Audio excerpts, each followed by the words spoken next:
यांना विनंती आपला सन्मान स्वीकारण्यासाठी यावं. जोरदार टाळ्याच्या गजरात या ठिकाणी या सन्मान सोहळ्याचं स्वागत या ठिकाणी करायचं आहे. या नेत्रदीपक साहित्यरत्न लोकशाहीर अण्णाभाऊ साठे जयंती उत्सवाच्या निमित्ताने त्यांचा सन्मान समोरच्या बाजूला अतिथी मान्यवरांचा संपन्न झालेला आहे. आणि सरांना विनंती करतो, प्राध्यापक शिवाजी नाईक नवरे सर पुण्याहून या ठिकाणी उपस्थित आहेत. प्रसिद्ध व्याख्याते म्हणून त्यांच्याकडे पाहिलं जातं असे इतिहास संशोधक सन्माननीय शिवाजी नाईक सर या ठिकाणी मार्गदर्शन करतील. नम्रता मस्के यांचा सन्मान या ठिकाणी होईल. सर एका मिनिटासाठी फक्त पॉज करा.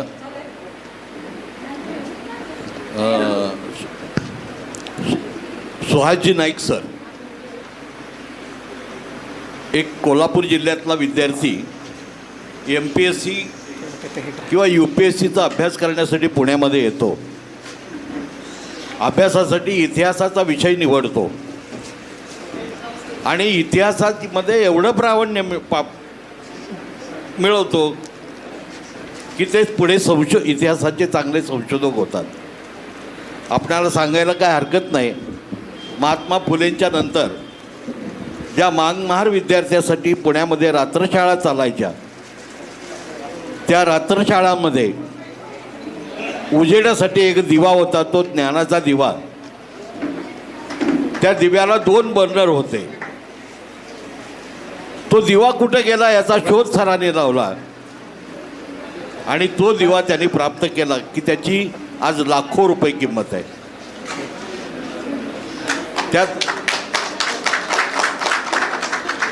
त्या दिव्याची त्यावेळची किंमत 38 रुपये होती की ज्या काळामध्ये सोनं हे 12 रुपये तोळा होतं.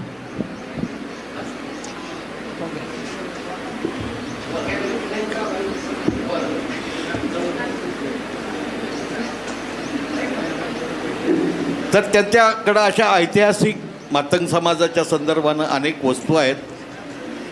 नाईक नवरे सरांनी ज्या हातोड्याचा संदर्भ घेतला बेडसगावच्या खजिन्याच्या पेटी तोडण्याचा, त्याचा जो गण आहे तोही सरांच्या संग्रही आज आहे. एवढंच नाही तर आपण सर्वांना माहीत आहे की मांगीर बाबाच्या सगळ्या महाराष्ट्रभर उत्सव होतात.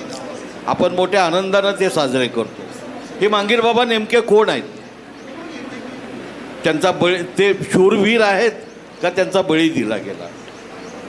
तर असे मातंग समाजाचे जे बळी दिले गेलेले आहेत त्यांच्याविषयीही योग्य असं संशोधन चालू आहे.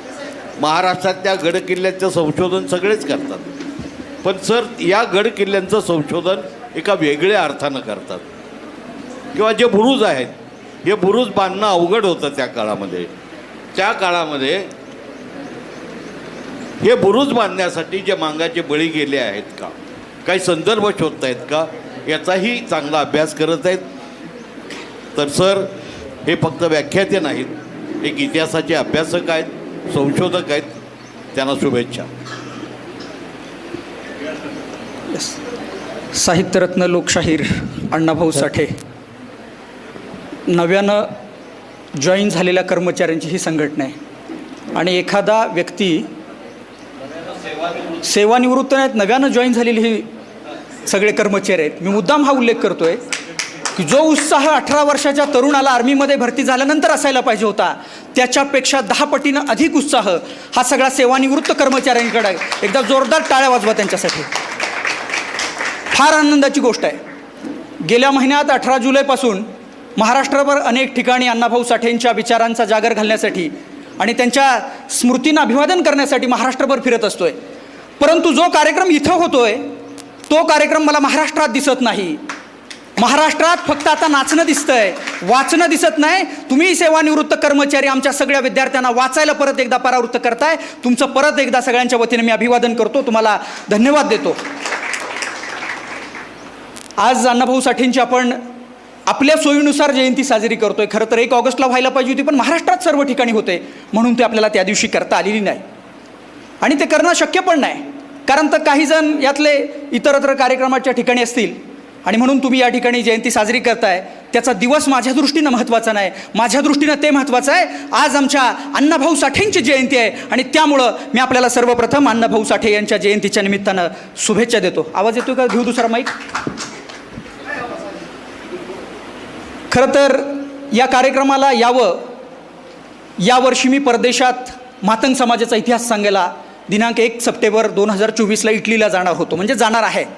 आणि म्हणून मी कार्यक्रम स्वीकारू नये यावर्षी असं मी मनोमन ठरवलं होतं. परंतु अशा वेळी आमचे जिवलग मित्र निलेश नेटके सर आले आणि खंदारे साहेबांना घेऊन आले आणि ज्यांचा शब्द मी टाळू शकत नव्हतो, पहिल्या भेटीतच असा बाप माणूस भेटला आणि ते म्हणजे NS खंदारे साहेब. शब्दांवरती प्रचंड प्रभुत्व, इंग्रजी भाषा सोडून द्या, मराठी भाषा सोडून द्या, परंतु लिंग्विस्टिकचा अभ्यास काय असावा. अरे ज्या घरात ज्ञानाची बंदी लादलेली आहे अशा घरातून NS खंदारे साहेबांच्या सारखा माणूस शब्दप्रभू म्हणून जन्माला येतो, हीच खरी वैचारिक बंडखोरी आहे. आणि म्हणून शब्द टाळू शकत नव्हतो, म्हणून मी या ठिकाणी आजच्या कार्यक्रमाला आलो. मी खंदारे साहेब तुम्हाला एकदाच भेटलोय, परंतु आपलं नातं 7 जन्माचं आहे असं मला वारंवार का माहिती नाही, पण भास होतोय. आणि त्याला दुवा असेल कदाचित. या कार्यक्रमाचे अध्यक्ष आबा वाघमारे, आमचे जिवलग मित्र निलेश नेटके आणि त्याच्यापेक्षा मोठा जो दुवा मला वाटतोय तो लोकशाहीर सत्यशोधक अण्णाभाऊ साठे. अण्णाभाऊ साठे काही शब्द नाही आहे. अण्णाभाऊ साठे, तुकाराम भाऊ साठे, काही म्हणा, तो शब्द नाही, तो जगण्याचा विचार आहे, जगण्याचं तत्त्वज्ञान आहे. तो जगण्याचा विचार, जगण्याचं तत्त्वज्ञान आणि आपल्याला एका स्वाभिमानाचा विचार देणारा तो शब्द आहे, परवलीचा शब्द आहे, पासवर्ड आहे. म्हणून खऱ्या अर्थानं आपण या ठिकाणी जयंती साजरी करतोय. तुम्हाला माहिती असेल, तुम्ही अनेक जण वाचक आहात, या भारतामध्ये, या देशामध्ये अनेक साहित्यिक होऊन गेले. त्यांच्या जन्मतारखा किती आहेत, त्यांच्या मृत्यूचे दिनांक आहेत, आपल्याला माहिती नाही. बरंच मोठं साहित्य निर्माण करून ठेवलंय त्यांनी.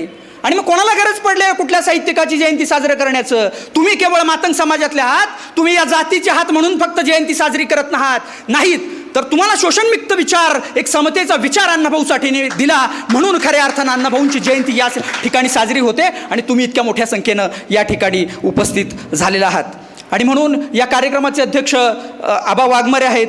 प्राध्यापक नागेश नाईक नवरे यांनी सुद्धा आता अतिशय समर्पक आणि योग्य भाषेत अण्णाभाऊंचं विवेचन केलेलं आहे.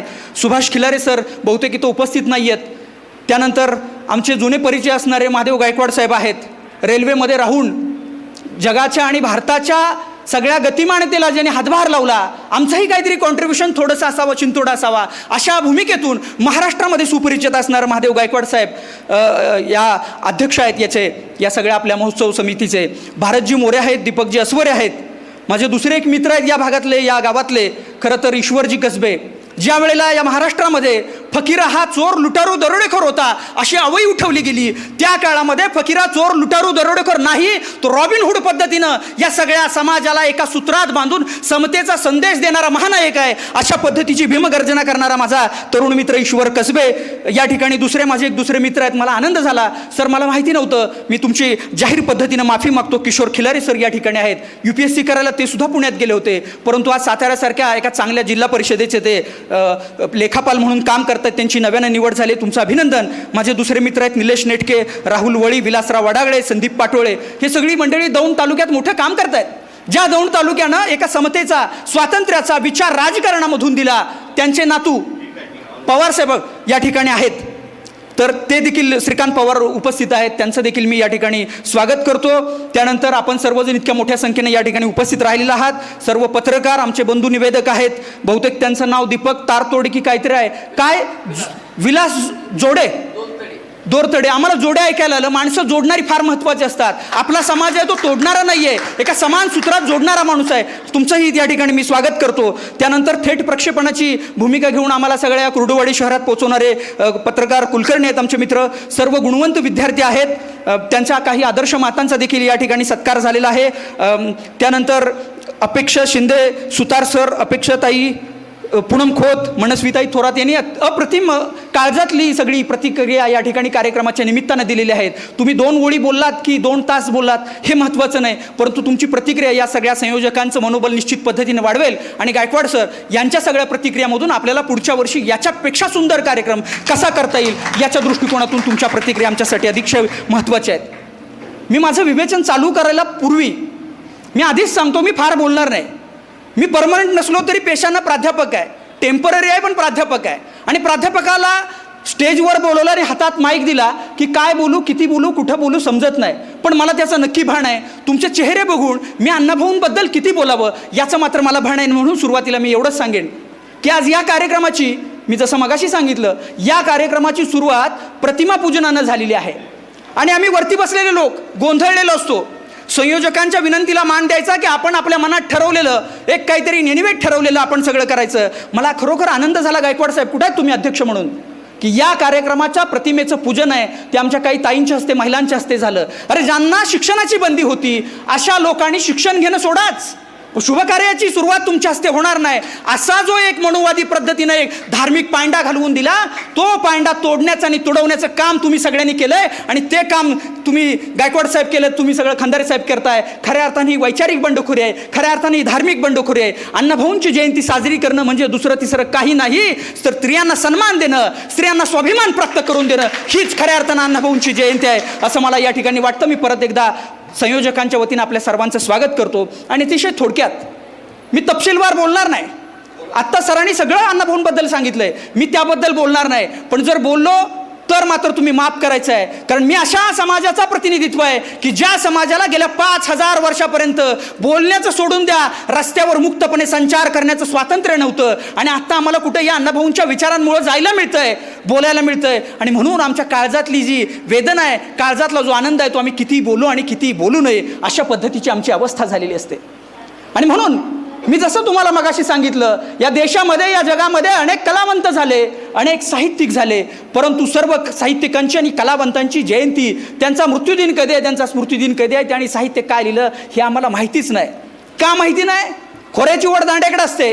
जर त्या साहित्यिकांनी तुमची वेदना जगाच्या वेशीवर टांगली असती तर तुम्ही त्या साहित्यकाचं, साहित्याच्या त्या सगळ्या त्याच्या ज्या काही त्यांनी लिहिलेल्या तत्वज्ञान असेल, हत्तीवरून मिरवणूक कडून साखर वाटली असती. पण त्यांनी कृतज्ञपणा केला, समाजाचं प्रतिनिधित्व करून आमच्या दुःख, व्यथा, वेदना, आमचा आनंद या साहित्यामध्ये कधीच आला नाही. स्त्रियांना उपेक्षित ठेवलं, दलितांना उपेक्षित ठेवलं, वंचितांना बाजूला ठेवलं. तू या जातीतला, तू त्या जातीतला, तू इकडचा, तू तिकडचा. अरे काय चाललंय? ज्ञानाची बंदी, बोलण्याची बंदी, याची बंदी, त्याची बंदी, सगळ्या बंदीत नुसतं आम्ही बंदीवान झालो. आमच्या 70 पिढ्या या बंदीत खपल्या. आणि म्हणून आता आमचा अण्णाभाऊ नावाचा एक कलावंत शाहीर असा निर्माण झाला की या सगळ्याची बंदी झुगारून 7 समुद्रापार त्यांच्या सगळ्या साहित्याचं विवेचन आणि स्मरण ते सगळं होतंय. याचा अभिमान व्यक्त करण्यासाठी तुम्ही इथं आलेलात. कारण ते आहे, विनाकारण आपण येत नाही. प्रत्येक गोष्टीला कारण असतं. इथं काही सायन्स फॅकल्टीचे विद्यार्थी असतील, आमचा आता दादा रशियाला निघालाय, आनंदाची गोष्ट आहे सर. रशियाला निघालाय, तो डॉक्टर होणार आहे. तर रशियातच निघालाय ना, रशियाला निघालाय. माणसांना इथं जिल्हा परिषदेचं शिक्षण मिळे ना, सरकारनं सगळी अशी अवस्था केली आणि तो रशियाला चाललाय. ज्या रशियामध्ये अण्णाभाऊ नावाचा डंका वाजला होता त्या रशियामध्ये जाऊन हा सगळा वैद्यकीय शिक्षण घेणार आहे. आणि वैद्यकीय सायन्स फॅकल्टी किंवा अजून कुठले असं तुम्हाला माहिती असेल की सायन्सचा नियम आहे, कुठलीही गोष्ट विनाकारण घडत नाही, प्रत्येकाला कारण असतं. आपण प्रश्न विचारून बघूया. जगात एवढे साहित्यिक आहेत, कलावंत आहेत. कोण श्रीमंताचं प्रतिनिधित्व करतोय, कोण राजाचा महाल रंगवतोय, कोण राणीचं सगळं चित्रण करतोय. राणी खायची काय, काय करायचं, काय चाललंय, किती सगळ्या दाशीन, किती काय चाललंय. अरे कशाला भूकंपट्टी, कशाला हा सगळं सांगताय? अण्णाभाऊंनी हे सगळं सांगितलं ना, म्हणून खऱ्या अर्थानं अण्णाभाऊंची जयंती साजरी होते. आणि म्हणून मला एकाच वाक्यात सांगावं लागेल, अण्णाभाऊ फार मोठे होते का? त्यांना किती वर्षाचं आयुष्य मिळालं? त्याने आभाळाच्या उंचीचं साहित्य लिहिलं का? त्यांनी काय तत्वज्ञान लिहिलं? मला हे सगळं मान्य आहे. मला पण हे सुद्धा मान्य आहे की अण्णाभाऊंची जयंती या ठिकाणी काही सगळेच तुम्ही मातंग समाजातले नसाल. अण्णाभाऊंचा सुद्धा दोष नव्हता की अण्णाभाऊ मातंग समाजामध्ये जन्म घेतला, परंतु व्यवस्थेच्या दृष्टिकोनातून तो सगळा त्यांना प्रॉब्लेम होता. त्यांची समस्या होती की अण्णाभाऊ साठे यांच्यासारखा साहित्यिक मातंग समाजामध्ये जन्म घेतो आणि 7 समुद्रापार जातो, ही त्यांची खंत आणि व्यथानी वेदना आहे. आणि म्हणून पुरुष सत्ताक असेल, स्त्री सत्ताक असेल, अर्थसत्ताक असेल, जाती सत्ताक असेल, अशा शोषक सत्तांची मांडणी, पुनर्मांडणी, तपासणी आणि पुनर्तपासणी करून त्यांना प्रश्न विचारण्याचं धाडस अण्णाभाऊंनी दाखवलं. आणि ते तुमच्यासाठी महत्त्वाचं आहे, म्हणून तुम्ही या ठिकाणी जयंतीच्या निमित्ताने एकत्र आलेला आहात. अण्णाभाऊंच्या जयंत्या फक्त वाजत गाजत मिरवणुकीने साजऱ्या करायच्या का? 100% करायच्या. एखाद्या सणाप्रमाणे सण साजरा झाला पाहिजे का? 100% झाला पाहिजे. घरात गोडधोड साजरं करा, अंगावरती चांगली नवीन कपडे, वस्त्र, तुमचं सगळं काय साजरं व्हायचं ते होऊ दे. परंतु अण्णाभाऊंचा विचार जो आहे तो समतेचा विचार मात्र आपण या पुढच्या काळामध्ये आत्मसात केला पाहिजे आणि या व्यवस्थेला ठणकावून सांगितलं पाहिजे. मगाशी नाईक नवरे सर तुम्ही सांगितलं ते बरोबर होतं. मला फोन आला, मी बाहेर गेलो होतो. तुम्ही ठार आणि काठ त्या कुरुंदकरांचा उल्लेख घेतलात. कुरुंदकर तर अलीकडचे आहेत, कुठून लिहितात काय बेस आहे आम्हाला माहिती नाही, पण कुसुमावती देशपांडे देशवर कसबे बसलेत साहित्याचे अभ्यासक, अँथ्रोपॉलॉजीचा अभ्यास करतायत राज्यात. या शहराला या गावाला त्यांची ओळख नसेल, त्या ईश्वर कसबेंना माहिती आहे की या भारतामध्ये कुसुमावती देशपांडे नावाच्या एखाद्या साहित्यिक विद्वानांनी समीक्षकांनी 100 वर्षाचा इतिहास साहित्याचा मांडला. 100 वर्षात कोण कोण साहित्यिक झाले आणि त्याच्यात 1000 एक पानाचा ग्रंथ. एका ओळीत कुठं अण्णाभाऊंचा उल्लेख नाही, एकच ओळ. त्यांची जात लिहायची राहू दे, काय लिहिलं राहू दे, सगळं बाकीलं राहू दे, कुठेतरी उल्लेख व्हायला पाहिजे होता. या महाराष्ट्रामध्ये मराठीला समृद्ध करण्याचं काम ज्यांनी ज्यांनी केलं त्यामध्ये अग्रपणानं नाव घ्यावं असा एकमेव कलावंत साहित्यिक म्हणजे अण्णाभाऊ साठे आहे, असा एक ओळीचा उल्लेख करायला पाहिजे होता. पण तो उल्लेख खंदारे साहेब झालेला दिसत नाही. ही नाईक नेवरे सरांची खंत आहे. म्हणजे काय होतं, जात परत आडवी येते. तुम्ही किती चांगलं कर्तृत्व गाजवा, तुमच्याकडे किती खचाखच गुणवत्ता भरलेली असू दे, या सभागृहामध्ये जी सगळी गुणवंत विद्यार्थी आहेत, काही आदर्श माता आहेत ना, यांनी काय अभ्यास केले नाही स्पर्धात्मक सगळ्या युगामध्ये, स्वतःला कसं सिद्ध केलंय, त्यांनी काय अभ्यास केला, कोणत्या परिस्थितीला सामोरे गेलेत, ह्या त्यांच्या वैयक्तिक मुलाखती घेतल्या ना, मग आपल्याला समजेल. त्यांच्या आईवडिलांना माहिती आहे, त्या सगळ्यांना माहिती आहे की किती स्पर्धा आहे. म्हणजे काय, तो गुणवत्ता प्रचंड आहे आमच्याकडं, आम्हाला संधी मिळत नाही, हे आमचं दुःख नाही. आणि इथून पुढच्या काळामध्ये तुमच्यासारखे तरुण सगळे नव्यानं लागलेले कर्मचारी जर समाजाच्या पाठीशी असतील तर गुणवत्ता आमच्याकडे आहेच, पण ती सिद्ध सुद्धा करून दाखवण्याची धमक आमच्यामध्ये आहे. कारण अण्णाभाऊ साठे यांच्या सारख्या साहित्यिकानं, कलावंतानं आमच्या वाकलेल्या पाठीच्या कण्यात स्वाभिमानाचं पोलाद भरण्याचं काम केलेलं आहे. आणि तो स्वाभिमानाचं पोलाद इथून पुढच्या काळामध्ये वितळणार नाही. भट्टीत टाका नाही तर काही करा, कारण ते स्वाभिमानाचं पोलाद आहे. झुकायचं कुठं आणि परत ताट मानेचा कणा काढून उभा कुठं राहायचं, हे त्याला चांगलं आत्मभान आहे. एखाद्या मगाशी त्या ताईनं खूप चांगलं भाषण केलं. अण्णाभाऊंच्या सगळ्या कादंबऱ्या किती लिहिल्या, नाटकं किती लिहिली, लोकनाट्य किती लिहिले, त्यांनी प्रवास वर्णन काय लिहिलं, सगळं वर्णन केलं. तपशील आहेत त्या अण्णाभाऊंचे, कौतुक आहे त्याचं. ज्या घरात 100% आर्थिक गरजा पूर्ण होतात, जे घर उच्च कुटुंबातून बिलीव्ह करतं किंवा त्या फॅमिलीतून एखादा विद्यार्थी येतो, त्यातनं 35% मार्क्स मिळवणं आणि एकाला या सगळ्या काहीच सुविधा उपलब्ध नाही आहेत, त्याच्या घरातल्या व्यक्तीनं 35% मार्क्स मिळवणं मी एक समान समजतो. त्याचं कारण असं आहे, आता आमची मुलंसुद्धा 90च्या पुढे जायला लागलेली आहेत. चांगल्या पद्धतीनं, चांगला गौरवाच्या, समाजाला अभिमान वाटेल, या देशाची काहीतरी सेवा करता येईल, या समाजाचं ऋण फोडता येईल, अशा पद्धतीचं काम करतायत. निश्चित पद्धतीने या मातंग समाजासाठी आणि सगळ्या बहुजन समाजासाठी, या मराठी अस्मितेसाठी आणि महाराष्ट्रासाठी निश्चित आनंदाची आणि प्रेरणादायी गोष्ट आहे. मी जसं मगाशी सांगितलं तुम्हाला तसं मी फार बोलणार नाही, पण थोडक्यात जे बोलतो ते फार मात्र मला मनमोकळेपणानं खंदारे साहेब बोलू दे, कारण हा कार्यक्रम माझा आहे. हा कार्यक्रम माझा आहे, आपल्या घरातला आहे. आपण जर बोललो नाही, व्यक्त झालो नाही, तर गेल्या 5000 वर्षाचा बॅकलॉग भरून कसा निघणार? 5000 वर्ष आमची उपेक्षा. माईक पुढे गेलो की किती बोलू, काय करू, काय समजतच नाही. सत्कार करायला लागलो किती करायचे, बोलायचं किती, आम्हाला पाणी प्यायला लागलो तरी आमचा घास मोठा झाला होता, जेवायला गेलो तरी काय. म्हणजे हा चूक आमची नाही आहे साहेब, ही चूक समाजाची नाही आहे, त्यांच्या सायकोलॉजीची नाही आहे. गेल्या 5000 वर्षाचा तो सगळा इतिहास आहे. आणि म्हणून ज्या घरात आम्हाला मनोरंजनाची साधन नव्हती, आम्हाला संदेशवहन दळणवळण नव्हतं, हातात मोबाईल आला की 24 तास आमचा मोबाईल चालू आहे, मित्राला बोल, नातेवाईकांना बोल, सगळं सांग. TV बघायला लागलो की आम्ही पिक्चर किती बघतोय, सगळे सिरियल किती बघतोय. कारण काय, आमची उपेक्षा केली. ते मनोरंजन होत नाही म्हणून नाही, तो व्यवस्थेवर सूड उगवणं आहे. आणि व्यवस्थेवर जर सूड उगवायचं असेल तर या शिक्षणासाठी आणि तुम्ही करत असलेल्या शैक्षणिक कामं इतकी महत्त्वाची आणि क्रांतिकारी गोष्ट कोणती नाही असं मला वाटतं. सर मगाशी तुम्ही उल्लेख केला छत्रपती शिवाजी महाराजांचा. शिवाजी महाराज म्हणजे महाराष्ट्राची अस्मिता आहे. डाऊटफुली त्याच्यावर नो डाऊट आपण प्रश्नच उपस्थित करू शकत नाही. 18 पगड जातीतल्या मावळ्यांना एकसंधपणे एकत्र करून ज्यांनी स्वराज्याची शपथ दिली, स्वतःच्या रक्तानं त्या शंभू महादेवाच्या पिंडीवरती अभिषेक केला आणि स्वराज्य हे सर्वांचं निर्माण करेल अशा पद्धतीची शपथ घेतली, त्या छत्रपती शिवाजी महाराजांचा मराठी अस्मितेबद्दल आणि महाराष्ट्राबद्दलचा सगळा क्रांतिकारी तुम्हाला तो सगळा इतिहास माहिती आहे. त्या छत्रपती शिवाजी महाराजांबद्दल 908 ओळींचा महात्मा फुलेंनी पोवाडा लिहिला. 908 ओळी, कुळवाडी भूषण असा त्यांचा गौरवपूर्ण उल्लेख केला होता. पुढे जाऊन डॉक्टर बाबासाहेब आंबेडकर सुद्धा रायगडावर गेले होते. कर्मवीर भाऊराव पाटलांचा मगाशी उल्लेख केलात. भाऊराव नाईक ज्यावेळेला साताऱ्याचं एका महाविद्यालयाला मोठा देणगीदार आला, एखादा सावकार आला आणि त्या सावकारानं सांगितलं, हे तुम्ही महाविद्यालयाला छत्रपती शिवाजी महाराजांचं जे नाव दिलेत ना ते बदलून टाका, माझं नाव द्या, तुम्हाला काय आलाय तो खर्च देऊन टाकतो मी. कर्मवीर अण्णा म्हणाले होते, एक वेळा मी जन्मदात्या आईवडिलाचं नाव बदलेन, बापाचं नाव बदलेन, पण एकदा छत्रपती शिवाजी महाराजांचं दिलेलं नाव मी कदापि बदलणार नाही. आणि त्याच धाटणीतून अण्णाभाऊ साठे महाराष्ट्राच्या मातीबद्दल, या मराठी अस्मितेबद्दल, छत्रपती शिवाजी महाराजांबद्दल काय बोलतात ते बघा, फार महत्त्वाचं आहे. संदर्भ छोटे छोटे असतात हो, पण जागतिक आणि वैश्विक दर्जाचं तत्वज्ञान मांडणारे असतात. आमचं नातं कुठं आहे, आमचा कनेक्ट कुठं आहे ते सांगणार असतात, म्हणून ते आपल्याला महत्त्वाचं आहे. स्टॅलिननं ज्या वेळेला अण्णाभाऊसाठी, तुम्ही सर मागाशी उल्लेख केला, फार चांगला उल्लेख आहे तो, मला आवडला. तुम्ही अतिशय, म्हणजे मी तर नम्रपणे आणि कान देऊन ऐकत होतो. त्याचं कारण असं होतं की अण्णाभाऊ साठेंना 4 महिने लागले 297 किलोमीटरचं अंतर पार काढायला, वाटेगाव ते मुंबईपर्यंत जायला. 497 किलोमीटर, 257 त्या आसपास काहीतरी. नवीन घाट झाल्यामुळं कदाचित अंतर कमी होईल आता, पण अंतर तेवढंच आहे 200 किलोमीटरचे. आणि चालत आपल्याला आता फक्त 2 जिने जाता येत नाही, लिफ्टचा आपण वापर करतोय. पाठीमागं कोणाला काय जर समजलं नाही तर मला डबल विचार, आम्ही सांगतो, पण गडबड गोंधळ आपापसात बोलू नका.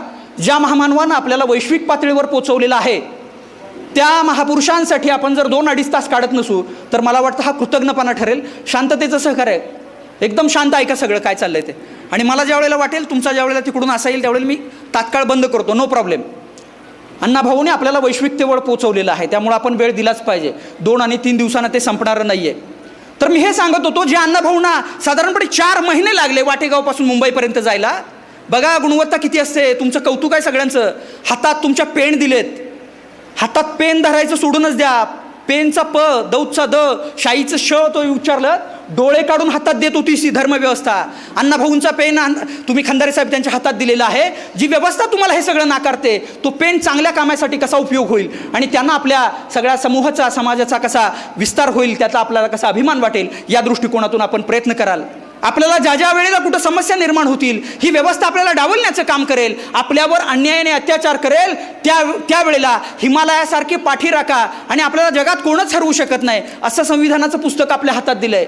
संविधान म्हणजे काय आहे वाचल्यानंतर कळेल. एक एक शब्द म्हणजे आपल्याला सगळं कवचकुंडल आहे, तर त्याचाही तुम्ही वापर कराल. मी हे सांगत होतो सर की 4 महिने आपल्याला जायला वाटेगावपासून मुंबईला लागतात.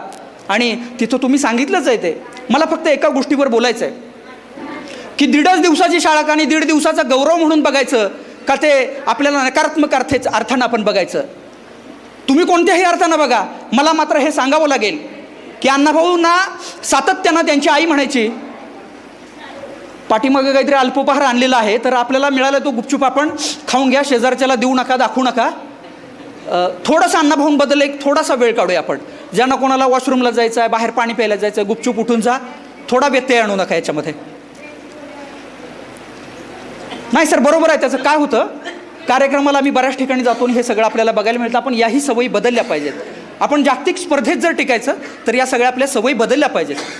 तर मी हे सांगत होतो तुम्हाला की अण्णाभाऊंना 4 महिने लागले होते वाटेगावपासून साधारणपणे मुंबईला जायला. आणि त्याच्या आधी अण्णाभाऊ जे काय 7व्या-8व्या वर्षी वाटेगावच्या शाळेत जे गेले होते, ते अण्णाभाऊंच्या वडिलांचा म्हणजे भाऊराव साठेंचा आग्रह होता वालवाईला की मी मुंबईत बघतोय चांगली कपडे घातलेली, चांगलं बोलणारी मुलं आहेत, त्यांचं हे जे सगळं परिवर्तन आहे ते सगळं शिक्षणामुळं झालं आहे. लहानग्या तुकारामाला म्हणजे अण्णाला शाळेत घाल, वालू शाळेत घाल. आता आपला लाड तर तुम्हाला माहिती असतो. आपल्या महिला, आपली ताई, आपली आई, कोण अजून कोण घरातल्या स्त्री आहेत, शिकल्या तरी त्यांचा लाड किती असतो ते तुम्हाला माहिती आहे. त्या म्हणायच्या नको, शाळेत घालायला नको अण्णाला. आणि तरीसुद्धा सातत्यानं भाऊसाठींची पत्र आल्यानंतर त्यांनी शाळेत घातला अण्णाला. सातत्यानं 3 महिन्याला 2 महिन्याला वरची काय खाली खुशाली लिहिली, परत खाली एक वाक्य लिहिलेलं असायचं, भाऊला शाळेत घातला का, तर त्या परत म्हणायच्या जाणार आहे, पुढच्या महिन्यात जाईल, अजून सर नाही, काय झालं काय असेल ते, परत पत्र यायचं.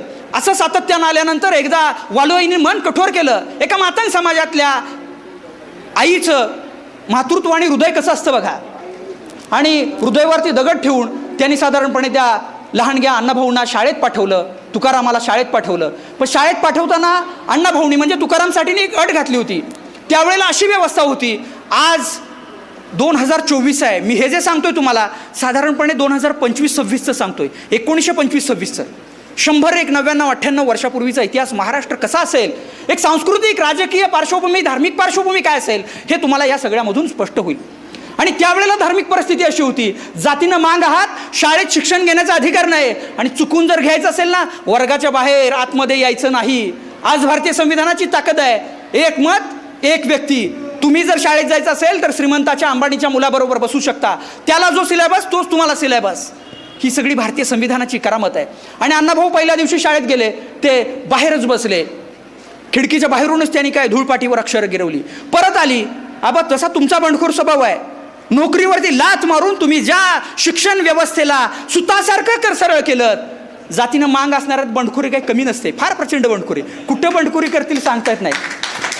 आबा तुम्ही तशीच बंडखोरी केली, अण्णाभाऊ तसेच होते, वारसदार तुम्ही आहात अण्णाभाऊंचे. यांना काय करणार अण्णाभाऊंची वैचारिक बंडखोरी, धार्मिक बंडखोरी. अण्णाभाऊ वर्गाच्या बाहेरून पहिल्या दिवशी शिकले, दुसऱ्या दिवशी परत वालवा इकडे गेले. आय मी आज शाळेत जाणार, पण वर्गाच्या बाहेरून काही शिक्षण घेणार नाही, मी शिकणार नाही, मी आज जाणार. ती म्हटली बाळा असं करू नको, तू आज जा, शाळेच्या बाहेरूनच शिक्षण घे, त्यांचं काय असेल ते कर. परत अण्णाभाऊनी सांगितलं मी शाळेत जाणार, पण आज जाणार, मी खिडकीच्या बाहेरून काही शिक्षण घेणार नाही. अण्णाभाऊ आईचा पुढं सगळे होय म्हणाले, शाळेत गेले. मागाचं लेकरू येते, आतमध्ये गेले ते कुठली खिडकीनी कुठलं काय, डायरेक्ट आतमध्ये शाळेत. परत सगळे विद्यार्थी जाती धर्माचे वेगळे वेगळे बसले होते. शाळा बाटली, सगळा कल्लोळ झाला. मास्तरला सुद्धा खरोखर वाटलं शाळा बाटली. त्या आश्चर्यानं अण्णाभाऊंच्याकडे बघायला लागलं खालीवर, खरोखर शाळा बाटली का काय. आणि त्या काळात रोळ असायचे, त्यानं रोळ घेतला मास्तरनं आणि अण्णाभाऊंच्या दिशेनं भिरकावून मारला. ही बोधकथा नाही आहे किंवा हा टाइमपास नाही आहे, ही वैचारिक बंडखोरी आहे. अण्णाभाऊ नावाचं वैश्विक वादळ काय असतं याची पायाभरणी करणारी ही सगळी सुरुवात आहे. बघा पुढं काय झालं. त्या मास्तरनं हातात रोळ घेतला आणि बरोबर फेकून मारला अण्णाभाऊंच्या दिशेनं. मोठा रोळ, लाकडी रोळ जर लागला असता तर अण्णाभाऊंचा मूर्छित येऊन पडले असते, बेशुद्ध झाले असते, रक्तबंबाळ झाले असते. अण्णाभाऊंनी रोळ बरोबर चुकवला, हातात घेतला आणि बरोबर मागं फिरकावून मारला. नेम काय वाया जाणार आहे काय, जातीचा नेम तुम्हाला माहिती आहे कसला डेंजर. बरोबर मास्तरला खोक पडली, रक्तबंबाळ झाला, पोरं सुटली सगळी. अण्णाभाऊ कुठे गेले ते परत त्यांची शाळा सुटली, ती परत त्यांनी शाळेचं तोंड बघितलं नाही. मी या वादात परत सांगतो, मी अभ्यासक आहे, मी या वादात जात नाही खंदारे साहेब की त्यांनी शाळा कितवी शिकली. परंतु जर ही लोककथा असेल, दंतकथा असेल, हे जर खरं असेल तर मला मात्र त्याचा अभिमान वाटतो. त्याचं कारण हे आहे की ज्या अण्णाभाऊंना 1.5 दिवसाची शिक्षण घेतली, शाळा मिळाली व्यवस्थेमुळं, त्या अण्णाभाऊंवर आज जगातल्या 127 विद्यापीठांमध्ये 1,500 पेक्षा अधिक PhD झालेले आहेत. अरे हा अभिमान आहे आमचा, हा स्वाभिमान आहे आमचा, हे तत्वज्ञान आहे अण्णाभाऊंचं. उगाच उठून कुणावर तरी आपण PhD करतो, संशोधन करतो, असं होत नाही. त्याचं कारण हे आहे, त्याच्या मुळात हे गेलं पाहिजे आपण. अण्णाभाऊ ताकद आहे, सामर्थ्य आहे, क्षमता आहे, स्वाभिमानाचं पोलाद तुमच्या आमच्यामध्ये भरणारा तो विचार आहे. आणि तो विचार समतेचा आहे, विषमतेला गाडून नवीन भारताचं स्वप्न पाहणारा तो विचार आहे. तो विचार आपण जागृत ठेवला पाहिजे. जसं मी तुम्ही सर मगाशी सांगितलं की छत्रपती शिवाजी महाराजांबद्दल अस्मिता आहेत शिवाजी महाराजांबद्दल. आणि मग ज्या वेळेला अण्णाभाऊ 3 महिने 4 महिन्याचा प्रवास करून ते मुंबईत आले, ते शिकले वगैरे, सगळा इतिहास तो आपल्याला माहिती आहे. मी परत त्याचं पुनर्जागरण करत नाही, त्याचं स्मरण करत नाही. पण परत गुणवत्तेच्या बळावरती त्यांनी स्वतःचं सेल्फ, आता एकलव्याला कोण शिकवायला आलं होतं, कुठलीही तुमचे मास्तरनी, कुठलं कोण गुरु नसतो आम्हाला, कोण शिकवायला येत नाही. इथं किती आत्ता जर दगड मारला तर इथं 10-15 जण वाजवणारे दिसतील मला. कुठं काय संगीत विद्यालयात गेले होते का शिकायला? ते वाजला की त्याला ताल धरायला शिकवत नाही, ते बरोबर ताल धरतो, तो कसा धरायचा तो. जातीतले काही जीन असतात, काही गुण असतात, त्यातला तो गुण आहे. एकलव्याच्या पातळीवर अण्णाभाऊंनी ते सगळं शिक्षण घेतलेलं आहे. मी जातीचं उदात्तीकरण करत नाही, पण जातीचा अभिमान आणि या जातीची सगळी काही जी अंगीभूत वैशिष्ट्ये आहे ती मात्र मला जरूर मांडावी लागतील. कारण डॉक्टर बाबासाहेबांनी सांगितलं होतं, तुम्हाला तुमचा जर इतिहास माहिती नसेल तर तुम्ही भविष्य कधीही घडवू शकत नाही. आणि म्हणून तुमच्या जे इतिहासाला विसरतील ते सगळे नायनाट होतील, नेस्तनाबूत होतील, ते सुद्धा भूतकाळात मातीत गाडले जातील. इतिहासाला विसरू नका. अण्णाभाऊंचा इतिहास बघा काय तो. वाटेगावातून मुंबईला गेले, सगळं स्वतःच्या टेक्निकवरती गुजराती शिकले, मराठी शिकले, वाचायला लिहायला सगळं. अरे इथं ज्यांनी ठेका घेतला होता व्याकरणाचा, महात्मा फुलेंना ज्या चिपळूणकरांनी हिनवलं होतं की तुमच्या सगळ्या लेखनामध्ये व्याकरण नाही, महात्मा फुलेंनी सांगितलं होतं व्याकरण नसलं तर जाऊ दे, या लोकांचं, उपेक्षितांचं, दलितांचं, स्त्रियांचं अंतःकरण तरी आहे ना त्यात. ते अंतःकरण महत्त्वाचं. अण्णाभाऊंनी ते अंतःकरण साहित्यामध्ये मांडलं आणि म्हणून अण्णाभाऊंची जयंती साजरी करायला तुम्ही या ठिकाणी आलेला. ते आपण सगळं समजून घेतलं पाहिजे मुळात. आता ते पुढं गेल्यावर इंडो रशियन सगळ्या कल्चरल सोसायटीनं त्यांना तिकडं बोलवलं वगैरे, ठीक आहे. मला कौतुक सर याचं आहे ना की ज्या माणसाला 4 महिने फक्त 300 किलोमीटर 250 किलोमीटर जायला लागतात, तो माणूस ज्ञानाच्या बळावरती, शिक्षणाच्या बळावरती समुद्र सपाटीपासून 3000 फूट उंचीवर आणि ताशी 900 किलोमीटर वेगानं रशियाला जातो. अरे जगातलं 7वं नाही, पहिलं आश्चर्य जगातलं काय असेल तर अण्णाभाऊंचं तत्वज्ञान, अण्णाभाऊंची गुणवत्ता, हे जगातलं पहिलं आश्चर्य आहे. आणि म्हणून ही काय 7, 8, 9 आश्चर्य सांगितले ना, थोतांड आहे व कल्पना सगळी. अमेरिकेमध्ये गेलात, हॉलिवूडची चित्रपट जर तुम्ही बघितला, कोळ्या कोण स्पायडरमॅन लावणाऱ्या माणसाच्या अवलातून कुठले काय पंख लावून निघाला? अण्णाभाऊ साठेंसारखा खरा माणूस की ज्याने इतिहास बदलला, ज्ञानाच्या परिसीमा बदलल्या, असा खराखुरा माणूस कल्पनेला लाजवेल असं जर साहित्य निर्माण करत असेल, माणसाच्या व्यथेचं वेदनाचं चित्रण करून त्याला समता कशी प्रस्थापित होत असेल यासाठी जर लेखन करत असेल, तर मला वाटतं ते निश्चित पद्धतीनं या सगळ्या मराठीच नव्हे तर इंग्रजीच नव्हे तर जगातल्या सारस्वतांना लेखकांना भर सभेत मान खाली घालायला लावणारे सगळं काम आहे. बघा, हे मोठेपण आहे. जातीचं आहेत म्हणून नसतं अभिमान. कोण कुठल्या जातीचा पातीचा आम्हाला काय करायचं? आम्ही जातीमुक्त होणारी माणसं आहोत. जाती व्यवस्थेचा नायनाट झाला पाहिजे ही पहिली भूमिका कोणाची असेल ना तर आमची आहे. आमच्या इतकं कोणी भोगलंय हो जातीचं? प्रचंड भोगलंय. 5000 वर्ष हेच भोगतोय. हे करू नको, ते करू नको. गुरुवारचा उपवास कर, मी धार्मिक भावनेत नाही तुमच्या, पण धर्माच्या अडून जे पारतंत्र्य येतं, लग्न झालं की डाव्या साईडला मुलगा का उजव्या साईडला मुलगी, काय करायचं तुम्हाला? उजवीकडे असले चांगला संस्कार करेल शुभेच्छा निव्हा ना बाजूला. जेवायचं कोणी स्त्रिया पुरुषांचं झाल्याशिवाय स्त्रियांनी जेवायचं नाही. काय लावलंय काय? अण्णाभाऊंचं साहित्य आपल्याला हेच शिकवतं. बंडखोरी केली पाहिजे आणि बंडखोरी तुमच्या नसानसात असली पाहिजे. ती तुम्हाला शिकवून येणार नाही.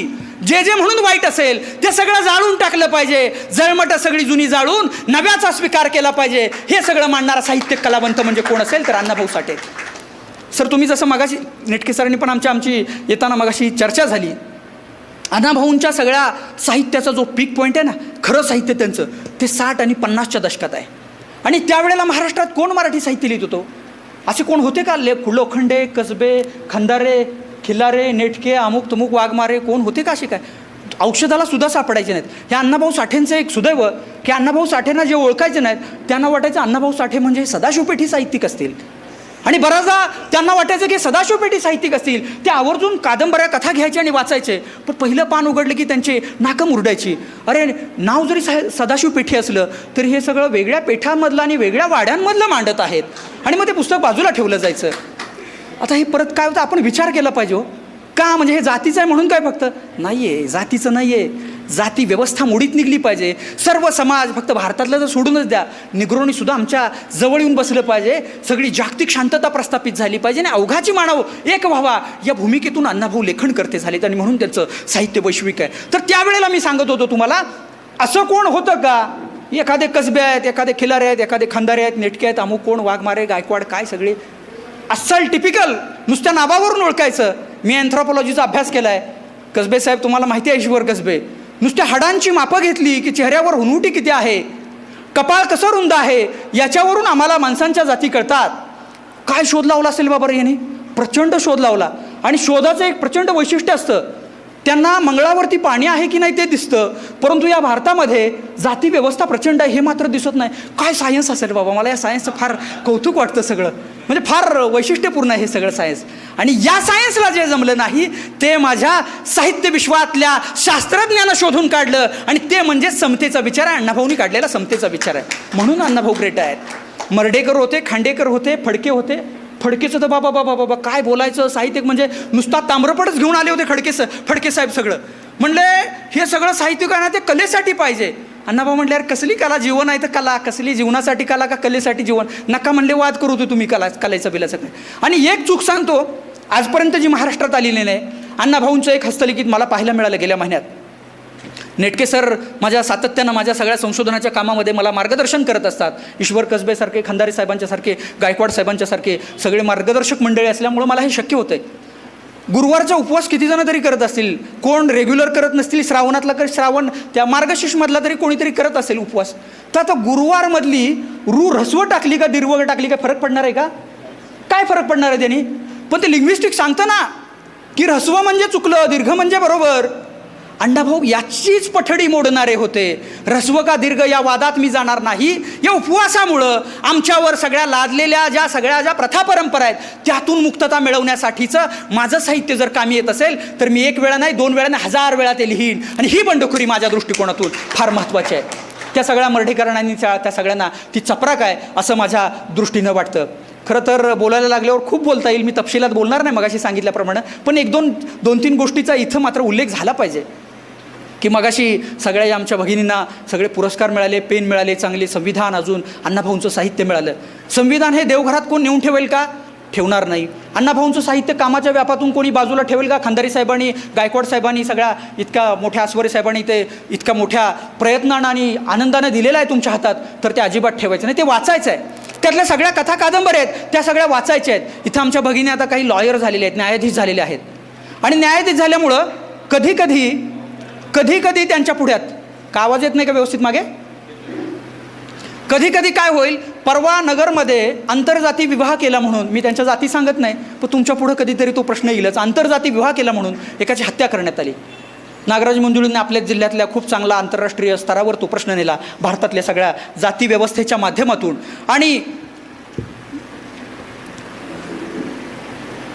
तर त्या सगळ्या जाती व्यवस्थेचं ते बळी ठरले आणि हत्या होतात. तुमच्या पुढं ते कधीतरी प्रश्न येतील. या चर्चा आपण केल्या पाहिजे. आपण जर मोकळेपणानं बोललो तर आपल्याला ते समजणार आहे. राजर्षी शाहू महाराज, तुम्हाला नाव माहिती असेल, 1902 साली स्वतःच्या वाढदिवसाची भेट. आपले बघा वाढदिवस कसे होते, बिर्याणी, केक आणा, त्या केकमध्ये बुडवा, त्याला ते डोळ्यात केक घाला, ते स्प्रे कसला मारतात, त्यानं केस जळून जातात, काय कळत नाही. ते दुसऱ्यावर गुन्हा दाखल. लोकराजा कशाला म्हणतात? ज्या राजानं आपल्या वाढदिवसाची भेट इथल्या 18 पगड जातीतल्या विखुरलेल्या समाजातला संधी मिळावी म्हणून आरक्षण दिलं, तो लोकराजा. अशा लोकराजानं स्वतःच्या बहिणीचा विवाह आंतरजातीय पद्धतीने केला. स्वतःची बहीण इंदोरच्या होळकर घराण्यात, म्हणजे पर्यायानं राजपुत्र धनगर समाजातला असेल, त्यांना दिली. महात्मा फुलेंनी देखील तेच सांगितलं. हां, अजून काय पाहिजे ते सगळं? म्हणजे हा सगळा आंतरजाती विवाहाचा जो प्रश्न आहे तो फार महत्त्वाचा आहे. डॉक्टर बाबासाहेब आंबेडकरांनी अनिहिलेशन ऑफ कास्ट नावाचा ग्रंथ लिहिला आणि या ग्रंथामध्ये जाती व्यवस्था उद्ध्वस्त करायची असेल तर आंतरजाती विवाहासारखा दुसरा मार्ग नाही असं सांगितलं. मी त्याचं समर्थन करतोय, त्याला नकार देतोय असं अजिबात नाही. तुम्हाला जे करायचं ते तुम्ही करा, ते व्यक्ती स्वातंत्र्य आहे. पण जर असा प्रश्न उपस्थित झाला आणि जर कोणी आंतरजाती विवाह केला, आपली भूमिका काय असणार आहे? आवडी नावाची कादंबरी तुम्ही जरूर वाचा. आवडीमध्ये सन्मानानं आंतरविवाह झालेल्या लोकांचं समर्थन करण्याचं काम आणि त्या स्त्रीची अपप्रतिष्ठा होणार नाही यासाठी अण्णाभाऊंनी जी आपली लेखणी झिजवली ती मला वाटतं सातत्यानं या देशासाठी निर्णायक आदर्शवत आणि मार्गदर्शनाचा प्रेरणास्रोत दीपस्तंभ ठरेल इतकी महत्त्वाची आहे. त्याच वाटेने जर आपण गेलो तर आपला विकास होणार आहे. आपण निश्चित, आणि जर गेलो नाही तर आपण निश्चित पद्धतीने आपण कुठेतरी मागात जातोय असं मला वाटतं. या देशामध्ये प्राच्य विद्यापंडित शरद पाटलांनी सांगितलं होतं की या भारतामध्ये मराठी भाषेमध्ये अण्णाभाऊ साठे यांच्या साहित्याला जोड देईल, तोड देईल असा एकही साहित्यिक मला मराठीमध्ये सोडून द्या, परंतु भारतीय भाषेत सापडत नाही. जर अण्णाभाऊंच्या विचारांची, साहित्याची आणि कादंबरीची तुलना करायची असेल तर ती रशियन साहित्यिक दोस्तोयेव्स्की यांच्याशीच करावी लागेल. सर, तुम्ही इंग्रजी लिटरेचरच्या अभ्यासक आहात, म्हणजे पारायण ज्ञानेश्वराची व्हावी असं रशियामध्ये ते सगळं होतं आणि त्यांच्याबरोबर अण्णाभाऊंची साहित्याची तुलना व्हावी असं कॉम्रेड शरद पाटील सांगतायत. आता हे शरद पाटील सुद्धा आम्हाला फिल्टराईज करून सांगतात, मोजका तेवढा सांगायचा, बाकी सगळं गाडी बाजूला. म्हणून आता आम्ही वाचलं पाहिजे. आमच्या महापुरुषांबद्दल जग काय म्हणतंय हे आम्ही वाचलं पाहिजे. तुमच्या पिढीमध्ये, आमच्या पिढीमध्ये नाही, पण आधीच्या सगळ्या सिनियर मंडळींच्या पिढीमध्ये SS भोसले नावाचे ख्यातनाम समीक्षक होते आणि ते म्हणाले होते की अण्णाभाऊ साठे यांनी समस्त सगळा गावगाडा आपल्या साहित्यामधून मांडण्याचं काम केलं आणि तो सगळा गावगाडा मांडून ते थांबले नाहीत, तर सामान्य जनतेची, स्त्रियांची, दलितांची, कष्टकऱ्यांची, कामगारांची व्यथा आणि वेदना कागदावरती मांडण्याचं मोठं कसब कलावंत साहित्यिक अण्णाभाऊ साठे यांनी दाखवलं आणि म्हणून अण्णाभाऊ साठे मोठे आहेत. बघा काय SS भोसले म्हटलेले आहेत. मग हे सगळं महत्त्वाचं आहे. आचार्य यात्रे सुद्धा त्यांच्याबद्दल फार सन्मानानं त्यांनी गौरव काढले होते. आचार्य यात्रेंनी, आचार्य यात्रे म्हणाले होते की अण्णाभाऊ साठे यांच्यासारखा साहित्यिक गेल्या 100 वर्षामध्ये झालेला नाही आणि तो पुढच्या 100 वर्षात होणार देखील नाही. एवढ्यावर आचार्य यात्रे थांबलेले नाहीत. छत्रपती शिवाजी महाराजांच्या सातारच्या भूमीमध्ये त्यांच्या घोड्याची जी पायखुण जी उठलेली आहे, पायधूळ जी उठलेली आहे, ती अभिमानानं आपल्या छातीवरती उमटवणारे अण्णाभाऊ साठे मला निराळ्या तेजानं वैश्विक वाटतात असं आचार्य यात्रे म्हणाल. काय बोलायला पाहिजे अजून? आपल्याला कधी कळणार हे? कधी वाचणार आपण हे सगळं? आपण जोपर्यंत वाचणार नाही तोपर्यंत हे सगळं मला वाटतं व्यर्थ आहे आणि ते सगळं व्यर्थ जाऊ नये म्हणून सगळा हा खंदारे साहेबांचा आणि सगळ्या गायकवाड साहेबांचा आणि त्याच्या सगळ्या टीमचा हा सगळा खटाटोप आहे की माणसं पैशानं मोठी होतील, स्वाभिमानानं मोठी होण्यासाठी त्यांच्याकडे विचार असावे लागतील, त्यांच्याकडे शिक्षण असावं लागेल. नाहीतर जातीनं मांग आहे, जातीनं बौद्ध आहे, चर्मकार आहे, अजून कुठला आहे. पैशानं मोठा झाला तरी जातीवाद होतो ना ऑफिसमध्ये. रविवारी उच्च जातीतला आला की माणूस त्याला सुट्टी, बुधवारी गुरुवारी, आणि एखाद्या दलित वंचित जातीतून कोणतरी आलं की त्याला सुट्टी नाही. का? तो अमुक जातीतनं आलाय. अरे हे काय जातीवाद चाललाय तुमचा? जातीवादाचं स्वरूप बदललेलं आहे आणि बदलत्या जातीवादाच्या स्वरूपावरती त्याला जर उत्तर द्यायचं असेल तर सगळ्या बहुजन, सर्व बहुजन महानायकांच्या बरोबर अण्णाभाऊ साठे यांच्या विचारांची जर सांगड घातली तर मला वाटतं या पुढच्या काळामध्ये भारतामध्ये सोडून द्या पण जगामध्ये या समाजाचा कोण नाद करणार नाही. माझा शब्द आहे, तुम्हाला लिहून घ्या. तितकं वैश्विक दर्जाचं साहित्य त्यांचं आहे. आणि म्हणून ही सगळी मंडळी रिटायर्ड झालेत. बसायचं, गोळ्या खायचं, कुणाला शुगर असली तर काहीतरी पाहिजे ते खायचं, हाऊसमौज करायची, तीर्थयात्रा करायच्या, फिरायला जायचं, गाड्या करायच्या. कुठं सांगितलं कुणी हे सगळं करायला? काय चाललंय तुमचं? घरात कोण बोलतं की नाही तुम्हाला? काय घर सगळं सोडून नातवपट करून सगळी खेळवायची, हे काय चाललंय तुमचं हे सगळं? तर हा सगळा तुमचा खटाटोप चाललाय. त्याला सॅल्यूट करतो. आणि त्याच भूमिकेतून खंदारे साहेब यांनी आपल्या पत्नीच्या स्मरणार्थ या पुस्तकाचं वाटप केलेलं आहे. निश्चित पद्धतीनं त्यांच्यासुद्धा स्मृती या ठिकाणी जागृत होतील. त्या बिचारा मायमाऊलीनं तुम्हाला त्या काळात जर मोकळा हात दिला नसता, ढिला हात दिला नसता, तर या महाराष्ट्रामध्ये नामवंतांची जी चरित्र अवघ्या काही 3, 4, 10 ओळीमध्ये लिहिली गेली असती. 100 वर्षाचं, 60 वर्षाचं चरित्र 10 ओळीत लिहायचं सोपं नसतं. आणि ते खंदारे साहेब तुम्ही दाखवलं नसतं. तुमच्या प्रतिभेला जो बहर आला तो तुमच्या पत्नीमुळे. मी त्या आजीनं भेटलो नाही, परंतु आज त्या पत्नीमुळे तुमच्या सगळ्या प्रतिभेला बहर आला. एका पत्नीची ताकद, सामर्थ्य, क्षमता काय असते हे सगळं त्यांच्या पत्नीकडे आपण बघून या सगळ्या इथं जमलेल्या माय भगिनींनी सगळ्यांनी जाणलं पाहिजे. ज्यांचं लग्न झालं नाही त्यांनी हा सगळा वारसा जपला पाहिजे. ज्यांचं झालंय त्यांनी सुद्धा जपलं पाहिजे. आपल्या अवतीभोवती सगळे वारसे असतात, तो सगळे समृद्ध, हे तळ हाताच्या फोडाप्रमाणे जपावे लागतात. ते जर जपले नाही ना तर माती होईल. आणि म्हणून ती माती होऊ नये, त्या माती होण्यापासून जर रोखायचं असेल तर असं सोनं आपण जपलं पाहिजे, राखलं पाहिजे. ते आपल्या समाजाचं वैभव आहे. तुमच्या पत्नीच्या निमित्तानं मी आमच्या सर्वांच्या वतीनं त्यांना स्मरण करतो. आणि परत एकदा सांगतो की अण्णाभाऊ साठे यांचा विचार आहे ना, तो वैश्विक विचार आहे. अण्णाभाऊ साठे या सगळ्या परिस्थितीतून गेलेले आहेत. नाव का निघतं त्याचं कारण ते असतं. शरद पाटलांनी सांगितलं दोस्तावेस्की आहेत. आचार्य अत्रे काय म्हटले, नारायण सुर्वे काय म्हटले? नारायण सुर्वे म्हटले धोत्र्याचं फूल नाही, लोक नारायण सुर्वे. कामगार आहे मी, तळपती तलवार आहे. कामगारांच्या व्यथा निवेदना जाणणारा, कामगारांचा कवी, लोकभाषेतला कवी. काय म्हणतोय? अण्णाभाऊ धोत्र्याचं फूल आहे. ते काय ते गुलाबाचं कुंडीत लावलेलं फूल नाही. धोत्र्याचं फूल कुठेही पडलं, चिमणीच्या विष्टेतनं पडलं तरी खडकात उगवतं हो ते धोत्र्याचं फूल. त्याला कुठं काय कसली त्याला काय मशागत आली काय? तर अण्णाभाऊ हे असं सगळं तत्त्वज्ञान आहे त्यांचं. अशा पद्धतीची मांडणी नारायण सुर्वेनी केली होती. आणि म्हणून अण्णाभाऊ मोठे आहेत. आता जसं मी सर मगाशी तुम्हाला सांगितलं 3000 फुटावरून 3500 फुटावरून जमिनी समुद्र सपाटीपासून आणि ताशे 900 ते 700 किलोमीटर वेगानं ज्या वेगानं अण्णाभाऊ धावत होते ना, तो वेग आपल्यासाठी महत्त्वाचा आहे. तुमच्या नजरेत सदैव तो वेग पाहिजे. कारण गेल्या 5000 वर्षापूर्वीचा जर बॅकलॉग भरून काढायचा असेल ना, फक्त अण्णाभाऊ ताशी 700 ते 900 किलोमीटर वेगानं मुंबईतून रशियाला गेले होते. आपल्याला दुप्पट वेग धारण करावा लागेल तर हा सगळा बॅकलॉग भरून निघेल. कारण आपण ज्या स्थितीत आहोत, स्थिती मोडायची असेल तर सगळं आता तुमच्या हातामध्येच आमचं सगळ्या समाजाचं वैभव दडलेलं आहे. तुम्ही हात जे बंदिस्त आहेत ते खुले करा. या समाजावर मुक्त हसळण उधळण करा. आणि त्या उधळणीतून या नवनिर्मित समाजाची निर्मिती होईल. आणि अण्णाभाऊंच्या स्वप्नातला हा सगळा बहुजन समाज निर्माण होईल. आणि निश्चित पद्धतीनं जगामध्ये या सगळ्या समाजाची मान उंचावेल असा मला या निमित्तानं विश्वास वाटतो. अण्णाभाऊ गेले तर खरंच आहे तिकडं. त्याच्यामध्ये 2 वकील होते. ते म्हटले आम्हाला तिथं त्या न्यायालयात जाऊन वकिली कशी चालते ती बघायची. भारतामध्ये तर त्यावेळेला मिताक्षराच्या पद्धतीनं वकिली चालायची. आता भारतीय संविधानाला दंड संहिता, भारतीय संहिता, हिंदू धर्माचा मिताक्षरा नावाचा ग्रंथ आहे म्हणून स्मृतीचा ग्रंथ आहे. त्यातल्या काही धोरणांवरती त्यावेळेला वकिलीचं काम चालायचं.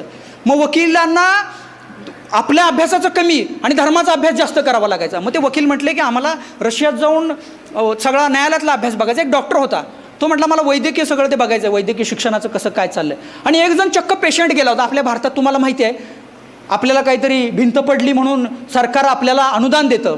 भिंत पडलीनी यांचं सगळं कुटुंब वाऱ्यावरती आलेलं आहे. तातडीची निधी मुख्यमंत्री घोषणा करतात. तातडीची निधी दिलेली आहे. एवढं 50,000 सानुग्रह अनुदान, 3 किलो साखर, 2 किलो मैदा, काय काय काय काय सगळं देतात. आणि आपल्याला चांगलं वाटतं. दुसऱ्या दिवशी सर आपण आणायला गेलो की ते म्हणतात नगरसेवकाचा दाखला राहिला तो घेऊन या. आपण आणायला जातो. परत म्हणतात ग्रामपंचायतचं ते नो NOCचं कागदपत्र द्या. परत गेलो तुमचं आधार कार्डवरची सही आणि इथं मॅच होत नाही. ते मग आपल्याला सहानुभूती ही व्यवस्था दाखवते का आपल्या जखमेवरती मीठ चोळते. यातून जर बाहेर निघायचं असेल तर अण्णाभाऊंच्या रशियाचा प्रवास आपण वाचला पाहिजे मुळातून. आणि एक जण जो गेला होता ते एक जण त्यातले गृहस्थ गेले होते, स्वतःची हार्ट सर्जरी करायला गेले होते तिकडे, कारण त्या काळात भारतात होत नव्हती. आणि वैद्यकीय शिक्षणाचं माहेरघर रशियाला त्या काळातून समजलं जातं. अण्णाभाऊ ज्या वेळेला रशियात गेले होते त्यावेळेला अण्णाभाऊंनी त्या विमानातून त्या विमानतळावरती पाय ठेवण्यापूर्वीच अण्णाभाऊंची चित्रा कादंबरी रशियात पोचली होती. प्रचंड डंका होता अण्णाभाऊंचा. अण्णाभाऊ कोण आहेत? कुठला कोण माणूस इतकं स्त्रियांचं दैन्यावस्था दुःख मांडतो आणि आमच्या रशियन भाषेमध्ये त्याचं सगळं रूपांतर होतं. आम्हाला त्यांना पाहायचं आहे, बघायचं आहे, त्यांना भेटायचं आहे, बोलायचं आहे, त्यांच्याशी संवाद साधायचा आहे. अण्णाभाऊंना याची कल्पना होतीच. पण अण्णाभाऊ ज्या वेळेला गेले ना त्यावेळेला अण्णाभाऊंनी मनोमन ठरवलं होतं की मी इथलं या रशियाचं बलाढ्य रशियाचं वैभव पाहायला आलेलो नाही, की ज्या रशियानं या सगळ्या साम्यवादाची निर्मिती केली आणि समता आणण्याचा प्रयत्न केला, त्या रशियाला मला डोळे भरून पाहायचं आहे म्हणून कामगारांच्या सगळ्या व्यथा वेदना आणि कामगारांशी संवाद साधण्याचं काम त्यांनी केलं. परत आल्यानंतर मॉस्कोमध्ये ज्यावेळेला अण्णाभाऊ गेले त्यावेळेला मॉस्को शहरामध्ये स्टॅलिननं, खंदारे साहेब माझ्याकडे नवीन एक पुरावा आलेला आहे, स्टॅलिन जो जगाचा नेता होता, साम्यवादाचा पुरस्कर्ता होता, कार्ल मार्क्सचा मित्र होता, त्या स्टॅलिननं मॉस्कोच्या आकाशवाणीवरनं अण्णाभाऊ साठेंचं भाषण आणि छत्रपती शिवाजी महाराजांचा पोवाडा ऐकला आणि त्या विवेचनामध्ये 10, 15, 20 मिनटं काय त्यांना नभोवाणीवरून स्वतःचा आवाज प्रसारित करण्याची संधी मिळाली. त्यावेळेला अण्णाभाऊंनी सांगितलं की मी ज्या भागातून येतो, ज्या भागामध्ये हातातला नांगर टाकून हातात शस्त्र देण्याचं काम छत्रपती शिवाजी महाराजांनी केलं, 18 पगड जातीतल्या मावळ्यांना एकत्र करून जुलमी सत्ता संपुष्टात आणली, त्या छत्रपती शिवाजी महाराजांच्या महाराष्ट्रामधून येतो. गौरवाची बाब आहे. आज मोकळं आणि पोकळ प्रेम मला शिवाजी महाराजांबद्दल दाखवून चालणार नाही. गायकवाड साहेब ज्यांनी एक ओळ शिवाजी महाराजांबद्दल लिहिलेली नाही ना, असे लोक शिवशाहीर झालेले आहेत महाराष्ट्रात. आणि अण्णाभाऊंचा गौरव साता समुद्राच्या पार करणारा लेखक कलावंत शिवशाहीर खरा. अण्णाभाऊ साठे मात्र या सर्वांपासून उपेक्षित झालेत. त्याची कारणं त्या व्यवस्थेत नाहीत, त्याची कारणं आम्ही तुम्ही वाचत नाही, समजून घेत नाही. हे जर आम्ही समजून घेतलं तर त्या सगळ्या कामातून त्यांची मुक्तता होईल.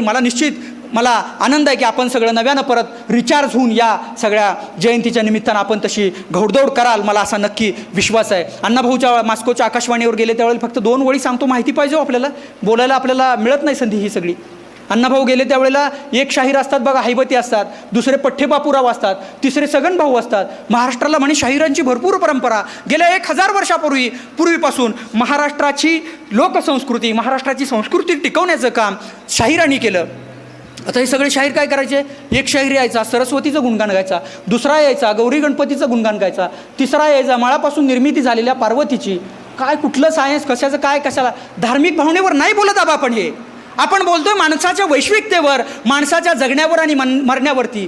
तुम्हाला या पृथ्वीवरती जगणारा माणूस, कष्ट करणारा माणूस तुमच्या दृष्टीनं चुकीचा आहे, तो अप्रतिष्ठित आहे, कारण तो घाण काम करतो, चुकीचं काम करतो. आणि स्वर्गात राहणारा कोणीतरी म्हणे देवांचा राजा, त्याचं वैभव बघून आमचे डोळे दिपावतात. अरे पृथ्वीवर नाही दादा, हे 7 जन्मानंतर कुठं बघतो, तुम्हाला पाप पुण्य मिळणार आहे का?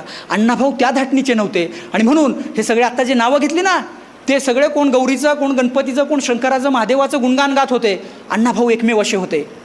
प्रथम मायेभूच्या चरणा, छत्रपती शिवबाच्या चरणा, स्मरोणी गातो कवणा, प्रारंभी आजला कर ज्याचा पूजला, जो हलवी संसाराला व्यापुनी भूगोलाला, तोडून जुलमी शृंखला, त्याचा कर मी पूजला. कष्टकरी, शेतकरी, दलितांचा, उपेक्षितांच्या हाताला मी पूजतो. अरे कोण पूजायला येतं तुमच्या हात? तुमचे हात सातत्यानं हजारो वर्ष घाणीत पडलेले होते. तुम्हाला जातीनं दिलेलं काम सोडून तुम्हाला दुसरं काम करता येत नव्हतं. सोनारानं फक्त सोन्याचं काम करायचं, कुंभारानं फक्त मातीत मरायचं. अशा प्रत्येक जातीची कामं ठरलेली आहेत. आणि अशा काळामध्ये तुमचे हात पुजायला कोण येईल हो? कोण नाही येऊ शकत. अण्णाभाऊ एकमेव कलावंत आहे. तुमच्या हाताला नमन करतोय, छत्रपती शिवाजी महाराजांच्या पायाला स्मरण करतोय आणि या मायभूच्या चरणाला स्मरण करून मॉस्कोच्या आकाशवाणीवरून गौरव करतोय. हे अण्णाभाऊ आम्हाला अभिप्रेत आहेत. अण्णाभाऊंची जयंती यासाठी साजरी होते, याचा अभिमान आहे मला. मी फार बोलणार नाही जाताना, तरी पण असं म्हणत म्हणत मी पुढं गेलेलो आहे. मला माहिती आहे ते, पण खंदारे साहेब थोडं समजून घ्या. मला पुढचे चेहरे दिसत आहेत की त्यांना हे थोडं हे होते, पण असू दे. चला, उपाशी माणसाला अचानक जेवण दिल्यानंतर जी अवस्था होती ती आमच्या समाजाची आहे, समूहाची आहे. समजून घ्या. 5000 वर्षापासूनचा बॅकलॉग आहे. मी वारंवार सांगतो कसं आमचं ते हे होईल. तर अशा दृष्टीनं मी आता फारसं काय त्यांच्याबद्दल हे करत नाही, मी बोलत नाही. मला बोलेल तेवढं थोडं आहे, पण तुम्ही नम्रपणे ऐकून घेता म्हणून मला मोह अनावर होतं आहे. अण्णाभाऊंनी स्टॅलिनग्राडचं पोवाडा लिहिला. लोकांना इथल्या शेजारच्या, आम्ही येत होतो, अध्यक्ष या कार्यक्रमाचे आबा वाघमारे फार मोठे सामाजिक चळवळीतले, मातंग समाजातल्या, बहुजन समाजातल्या चळवळीतले फार मोठे नेते आहेत. शेकडो लोकांना त्यांनी न्याय मिळवून दिलेला आहे, शेकडो लोकांना. मग डोळे दिपावतात त्यांचं काम बघून. माझ्यासारख्या छोट्या अभ्यासकाला त्यांच्याबरोबरचा सहवास मिळणं मी माझं खरं तर भाग्य समजतो. मोठा माणूस आहे. आणि येता येता आमच्या चर्चा झाल्या, काय होतं कसं होतं, आपण बोलत नाही, कसं काय चाललंय काय नाही. आबा म्हणत होते आम्हाला आमच्या जातीवर अन्याय झाला ना, दिसतच नाही कुणाला, दुर्बिणीतनं दिसत नाही. त्या आमच्या पुणे जिल्ह्यात खोडतलं एक दुर्बीण बसवली आहे, मंगळाच्या पुढचं म्हणे दिसतंय त्याला, मंगळाच्या पुढचं लांब पुढं बारीक ॲडजस्ट करून ते पाण्याचा कुठं अंश आहे, लगेच दुसऱ्या दिवशी पेपरला बातमी पाण्याचा अंश सापडला. आणि इथं दौंडमधून आबा येतात, गेली 50 वर्ष लढतायत ते, 50 वर्ष. कुठली अपेक्षा नाही, कुठला मोह नाही. समाजाला न्याय मिळाला पाहिजे, समतेच्या दृष्टिकोनातून मानव या सगळ्या विकासाच्या मुख्य प्रवाहात समाज सहभागी झाला पाहिजे, ही त्यांची भूमिका आहे. ते काय म्हणत होते, मनातली खंत, आजोबांच्या वयाच्या आपल्या मनातली खंत काय बोलून दाखवत आहे. बाकीचं कुठं काय झालं ना लगेच दिसतंय. इकडं काय झालं की नाही, ओरडून सांगा, बोंबलून सांगा, काही करा, कळत नाही ते. मग यांच्यासारखा निधड्या छातीचा अण्णाभाऊंचा वारसदार खऱ्या अर्थानं त्या शहरामध्ये निर्माण व्हावा लागतो. म्हणून तुमचं खरं तर अभिनंदन करतो. मी तुम्हाला हे सांगत होतो, तर मला हे बोलायचं आहे, बंडखोरी रक्तात असावी लागते नाही. अण्णाभाऊने आपल्याला बंडखोरी स्वाभिमान, आपल्याला समता शिकवलेली आहे. द्वेषमूलक व्यवस्था नष्ट होऊन आपण सातत्यानं आघाडीवर कसं जावं हे शिकवलेलं आहे. आपलं कुणाला कुसळसुद्धा दिसत नाही, दुसऱ्यांची लोकांची मुसळं दिसतात हो, ही आपली वेदना आहे. आणि म्हणून अण्णाभाऊ कुसळाचं सोडून द्या, रशियातल्या साम्यवादाचा या भारतामध्ये प्रसार करताय. बंगालचे हाक नावाचा पोवाडा देत आहेत, तिथल्या शेतकऱ्याला स्वाभिमान देत आहेत, तिथल्या शेतकऱ्याला संकटात सापडलेल्या दिलासा देतात. तिथं जो दंगा झालाय तिथला सगळा थोपवण्याचं काम करतात. अंमळनेरच्या हुतात्मामध्ये क्रांतिकारकांचा गौरव करतात. फक्त मांगावर नाहीत लिहित, मांगावर काहीच नाही लिहिलं त्यांनी, एक फकिरा सोडला तर कुठं 4-2 उल्लेख आले असतील. आणि कशाला शिक्का मारतात त्यांच्यावरती? ही सगळी जमलेली लोक ते मातंग समाजातले आहेत म्हणून जमलेली नाहीत. मी परत एकदा सांगतो, ते अण्णाभाऊ साठेची जयंती साजरी करतात, ते वैश्विक होते, वैश्विक दर्जाचं तत्वज्ञान त्यांनी मांडलं म्हणून जयंती साजरी करतात. अरे या तुम्ही उद्या तुमचीही दुःख मांडलेत, तुमच्याही व्यथा मांडल्यात, तुम्ही या जयंती साजरा करा, आम्ही पाठीमागं बसतो, आम्हाला नाही हौस लागली. जातीचे म्हणून आम्ही करत नाही, मातीचे म्हणून, नातेवाईक म्हणून करत नाही. त्यांचं काम तेवढं आहे. त्यांच्या कामाबद्दल आम्ही 10 वेळा त्यांची खरं तर हत्तीवरून मिरवणूक काढली, तरीसुद्धा आम्ही त्यांच्या ऋणातून मुक्त होणार नाही. आम्हाला स्वाभिमानाचा परवलीचा शब्द त्या महापुरुषानं दिला आहे. आणि मी म्हणून जाताना एवढंच सांगेन की त्या अण्णाभाऊ साठेंनी सगळं हे चित्रण करताना, सगळं तत्त्वज्ञान मांडताना आपल्याला जो जगण्याचा विचार दिला आहे तो आपण कधीही सोडून आपल्याला जमणार नाही. आणि म्हणून भारतातल्या, महाराष्ट्रातल्या सगळ्या जातीव्यवस्थेचे चित्रण करताना रशियातल्या साम्यवादाबद्दल सुद्धा अण्णाभाऊ तितक्याच पोटतिडकीनं बोलतात. त्यांना न्याय मिळाला पाहिजे, ते समतेच्या कक्षेत आले पाहिजेत, यासाठी सातत्यानं आग्रही भूमिका घेतात. ते आपल्यासाठी महत्त्वाचं आहे. अण्णाभाऊंचा मी खरं तर पुढे येतोय. माझी सुरुवात झाली अण्णाभाऊंच्या, मागाशी सरांनी उल्लेख केला. सर मी समारोपाकडेच येतो आहे. सगळ्या लोकांना थोडासा कार्यक्रमाला वेळ झालेला समजून घेऊ आपण, नंतर कधीतरी निवांत बोलू आपण, बोलण्यासारखं खूप आहे. खरं तर आपले ईश्वर कसबेने एक सोशल मीडियावर पोस्ट लिहिली होती काही वर्षापूर्वी की फकीराचं समर्थन करणार. आणि मला त्यावेळेला ईश्वर कसबे ओळखीचे नव्हते, कोण कुठला कसबे काय माहिती, काय कोणतरी असेल. आणि त्यांनी पोस्ट लिहिली आणि फकीराचा गौरव केला. मला आनंद झाला, बरं वाटलं, अरे कोणतरी फकीराबद्दल चांगलं लिहितं आहे. सगळे त्याला हे असं म्हणतात. आणि मी ते सगळं वाचल्यानंतर माझ्या लक्षात आलं की फकीराचा गौरव करणारा कोणतरी माणूस माझ्याच जातीचा आहे आणि मी सुद्धा त्याच जातीतला आहे. आणि माझा अंदाज खरा ठरला. त्यांचं वाचल्यानंतर मी चिंतन करू लागलो, अरे खरंच फकीरा चोर, दरोडेखोर, लुटारू नाही आहे. फकीरा इथला रॉबिनहूड आहे. ज्या व्यवस्थेनं आमची सगळी संपत्ती लुटून, आमचं सगळं शोषण करून संपत्ती जमवली असेल, त्यांचे सगळे घरदारं, त्यांचे वाडे उद्ध्वस्त करून सर्वसामान्य गोरगरिबांना वाटून समतेचा संदेश देणारा फकीरा चोर कसा असू शकतो? तो जागतिक महानायक असू शकतो. ही प्रेरणा मला ईश्वरकडून मिळाली. आणि मग मी शोधायला लागलो, फकीरानं खरोखर काय असं केलं होतं का? नाहीतर सुरतेच्या लुटीवेळी शिवाजी महाराजांबद्दल भारताच्या बाहेर काय चाललं होतं हे तुम्हाला सगळ्यांना माहिती आहे. शिवाजी महाराजांनी रयतेचं स्वराज्य स्थापन केलं आहे. आम्हाला गौरव आहे, तुम्हाला नसेल गौरव. फकीरा त्याच धाटणीचा आहे. आणि म्हणून फकीरानं जे सगळं काम केलं, का केलं, जरासं थोडक्यात 5 मिनिटात बोललं पाहिजे. आबा झालाय वेळ, मला माहिती आहे, खरंच आहे ते, वेळ झालाय. हुदे ना झाला तर वेळ, 5000 वर्ष अजून वेळ झाल्या, 2 तासानं 15 मिनिटानं काय होणार आहे? हुदे जरा झाला तर वेळ. एक तर दुष्काळ पडलाय, आत्ता 2024 चालू आहे.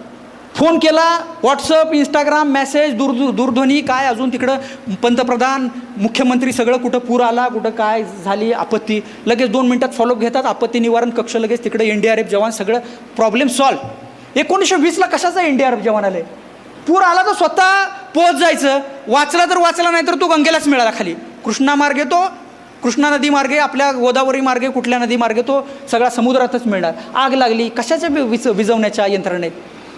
मी ज्या वेळेला मगाशी गाडीतून येत होतो, पाऊस नाही, आमचं सहज चहाला थांबल्यावरती बोलणं झालं. आज पाऊस नाही, खूप छान झालं.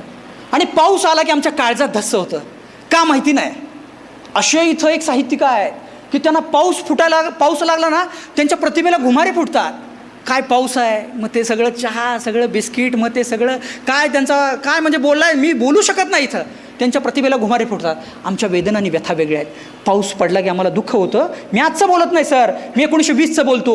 घर कशाचे, कुडाचे झोपडी ती, आणि पाऊस गळायला लागला की भांडं कुठं लावायचं, आणि वरून टपटपणारा पाऊस कशात धरायचा हे आम्हाला कळत नाही. अरे आमच्या वेदना तुम्ही काय जाणणार, अण्णाभाऊनी जाणल्या. म्हणून अण्णाभाऊंची जयंती या ठिकाणी आपण मोठ्या संख्येनं साजरी करण्यासाठी या ठिकाणी उपस्थित झालेलं आहे. फकीराचं वर्णन फार डेंजर आहे. असा सगळा दुष्काळ पडलाय, यांना खायला अन्न नाही, नोकरी रोजगार मागायला गेलो तर देत नाही. तुम्ही मागाचे लोक, तुम्ही महाराचे लोक, चांबाराचे लोक. काय तुम्हाला रोजगार द्यायचा? तुम्ही चोरी करून निघून जायला, आमच्यावर ब्लेम करताय, आरोप करताय. आता समतेचं राज्य, कायद्याचं राज्य नाही आहे. आणि मग फकीरा नायक, एक बंडखोर नायक त्या वाटेगावमधून उभा राहतो आणि त्या सगळ्या प्राण गेलेल्या, म्हणजेच बेशुद्ध झालेल्या, डोक्यात माणसाचं मत नसलेल्या लोकांच्या नसानसात विचारांमध्ये क्रांतीचा संदेश पेरतो आणि सांगतो, हातात तलवार घ्यायची, हातात शस्त्र घ्यायचं आणि व्यवस्थेला लढायचं, तुम्ही माझ्याबरोबर चांगला. लिडर आणि निडर कसा असतो याचं मुद्दीवरचं उदाहरण, त्याचं नाव म्हणजे फकीरा रानोजी साठे. आणि तो सगळा फकीरा रानोजी साठे, तो सगळा तिथून पुढं वाटेगावपासून बेडसगावला गेला. आनंद होतो सांगायला, माझं गाव त्या बेडसगावपासून 3-4 किलोमीटर अंतरावर आहे. तरीसुद्धा मला हे माहिती नव्हतं काय चाललंय. त्या ईश्वर कसब्यांमुळे मला माहिती झालं, माझ्या सगळ्या संशोधनाची चक्र फिरली आणि थोडं संशोधन करायला लागलो. म्हटलं बघूया तरी, इथं पिक्चरचं कळणारे काही सिनेरसिक असतील त्यांना माहिती असतं कधी कधी काय घडलेलं नसतं. आणि सिनेमॅटिक लिबर्टीच्या नावाखाली पिक्चरला व्यवसाय चालावा म्हणून कलात्मक रूप दिलेलं असतं. ॲक्च्युअली तसं घडलेलं नसतं. मी जसं तुम्हाला मगाशी सांगितलं, अण्णाभाऊंनी पाय ठेवण्यापूर्वी चित्रा नावाची कादंबरी रशियामध्ये प्रसिद्ध झाली होती, प्रकाशित झाली होती. त्या चित्रांटी कोण ज्या आहेत, वयाच्या 85व्या वर्षी त्यांना मी भेटलो. हात थरथरत होते, चेहऱ्यावरती सगळ्या वृद्धापकाळाच्या सगळ्या खुणा दिसत होत्या. त्यांनी आग्रहानं मला आतमध्ये बोलवलं, चहा दिला. त्यांचे जे कोण कर्मचारी कामगार होते, घरातले सगळ्या त्या मेड होत्या, त्यांना सांगितलं चहा द्या. आम्ही बसल्यानंतर त्यांनी मला विचारलं, बाळ बोल, तुझं काय काम आहे? मी म्हटलो काहीच काम नाही, मला तुम्हाला भेटायचं म्हणून मी लांबून आलेलो आहे. माझं गाव इथं जवळच आहे, पण मी आत्ता आलो आहे मात्र पुण्यावरून. आणि थरथरत्या हाताने त्यांनी मला हातात चहा दिला. माझ्याही डोळ्यात अश्रू येतील की काय, अशी परिस्थिती झाली. कारण साक्षात कल्पनेला पंख लावून मला वास्तवता रंगवता येत नाही, असं जे अण्णाभाऊंनी सांगितलं. त्यांची साक्षात नायिका, चित्रनायक कादंबरीची नायिका माझ्या पुढ्यात उभी होती. आणि ती बघितल्यानंतर मला सुद्धा सगळा मी भावनावेध झालो. मी त्यांना विचारलं की अण्णाभाऊंबद्दल तुमचं मत काय आहे? त्यांनी माझ्याकडे बघून फक्त हसले, आजी द्या.